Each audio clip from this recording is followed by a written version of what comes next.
Alam niyo ba si Mayor Vico, nung siya'y una niyong ginawang mayor noong 2019, ang minana niya na budget ng Pasig ay 10 billion a year. Yun yung minana niya.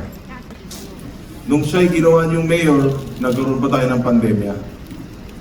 But in 3 years, yung first term niya, by 2022, imbes na bumaba ang ating budget, lumaki pa, naging 13.5 billion in 3 years. Ngayon, ito naman mas maganda.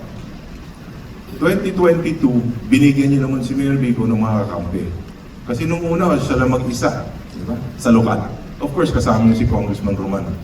Pero si Cong Roman as a national. Sa lokal, mag-isa siya, wala siyang lineup ng 2019. 2022, doon na po kami pumasok. Binigyan niyo ko rin po kami ng pagkakataon, ako, 10 ng aming mga kasama, sa giting ng Pasig. At na majority naman po natin, yung ating council noon.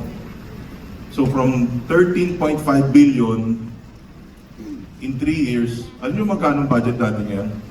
24 billion na tayo. So ito po yung naging resulta ng mabuting paggugobyerno. Yumayaman ang ating lungsod.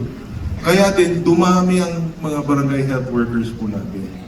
Kaya rin, dumami rin ang benepisyo na pwede namin ibigay sa inyo. Di ba?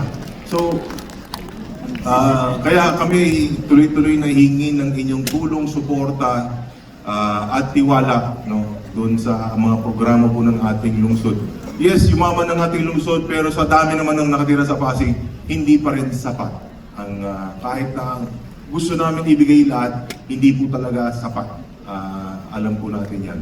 Ang ospital po natin, ang dami hong marami hong mga pagbabago na rin ginawa, mga upgrade na ginagawa. Ang Pasig Hope Medical Center natin, yung dating Child's Hope, in-upgrade na rin natin. Nag-invest tayo ng another 300 million para po mapaganda, maging medical center na yung ating Child's Hope. Under construction, under improvement ngayon.